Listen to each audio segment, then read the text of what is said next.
নগাঁও জিলাৰ কামপুৰ বনাঞ্চলিক কাৰ্যালয়ৰ অন্তৰ্গত কম্ভুৰডুবিৰ কপিলিকানত সংঘটিত হৈছে আক্ৰমণৰ ঘটনা।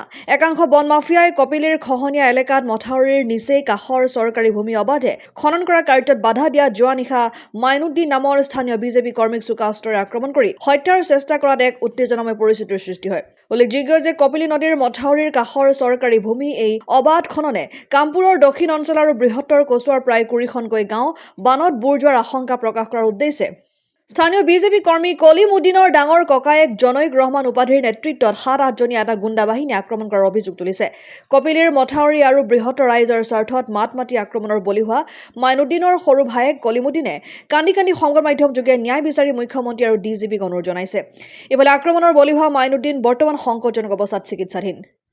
ইয়াতে এই মাটিখিনি কাটালৈ এইটো কপিলি নদী আৰু এইখিনি ইমান মাটি কাটিছে, এই কাটাটোৱে একদম পুৰা এইটো একদম ৰহালৈকে বানপানীয়ে বহুত ক্ষতিগ্ৰস্ত কৰে। আৰু যমুনামুখত থানাত যিমান সহায় লাগে ময়ে কৰোঁ, আৰু ময়ে বাধা দিছিলোঁ তেওঁলোকক, মাটি নাকাটিবি, আৰু যদি মাটি কাটো তেতিয়াহ'লে অফিচৰ পৰা এটা অৰ্ডাৰ লৈ আহ, যদি অফিচে কাটিব দিয়ে তেতিয়াহ'লে কাটিবি। কামপুৰ ৰেঞ্জৰ আণ্ডাৰত তেওঁলোকে সেইখিনি বাধা নামানি মাটি কাটিছে।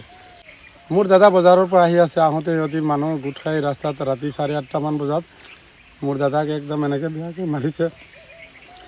মই অসমৰ ডিজিপি মহোদয়লৈ কৈছোঁ যে যদি মোৰ দাদাই ভুল কৰে আপোনালোকে মোৰ দাদাক এনকাউণ্টাৰ কৰক, নহ'লে জেলত সোমাওক।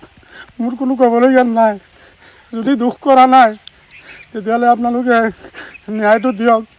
মাৰা মানুহকেইটা হ'ল জিয়াউৰ ৰহমান, লুৎফুৰ ৰহমান। ভায়েক মাৰাটো হ'ল ভায়েকে বিজেপি কৰে নতুনকৈ, আৰু সিহঁতি কংগ্ৰেছ, মানে দাদাই গোটেই গাঁৱৰ মানুহখিনি মেনেজ কৰি লৈছিলে যে এইবাৰ আমি বিজেপিকে ভোট দিওঁ, যিহেতু হেমন্ত দাই আমাকে অৰুণোদয় কিবা কিবি দি আছে, আৰু যেতিয়া চৰকাৰটো আহে চৰকাৰৰ লগত থাকিব লাগে। আগতে আমিও কংগ্ৰেছত আছিলোঁ, আৰু যেতিয়া হেমন্ত দাদা গুচি গ'ল হেৰিত বিজেপিত, তেওঁ বিজেপিলৈ গুচি গ'ল। এতিয়া তেওঁ ৰাস্তাই পদূলিয়ে অলপ চিঞৰ বাখৰ কৰি থাকে, আৰু সেই অনুপাতে তেওঁৰ পদূলিতে বেয়াকৈ মাৰিছে। এনেকৈ মাৰিছে চৰকাৰী মাটি, নদীৰ কাষৰে মাটি।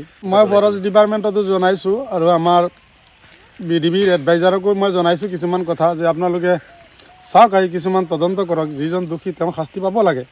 নিৰ্দোষী মানুহে কিছুমান থানাত যোৱাৰ পিছতে কোনোবাই কাৰোবাৰ এই ওপৰ লেভেলৰ মেনেজ দি চলাই লিয়াওক, বহুত মানে ন্যায় নাপায়।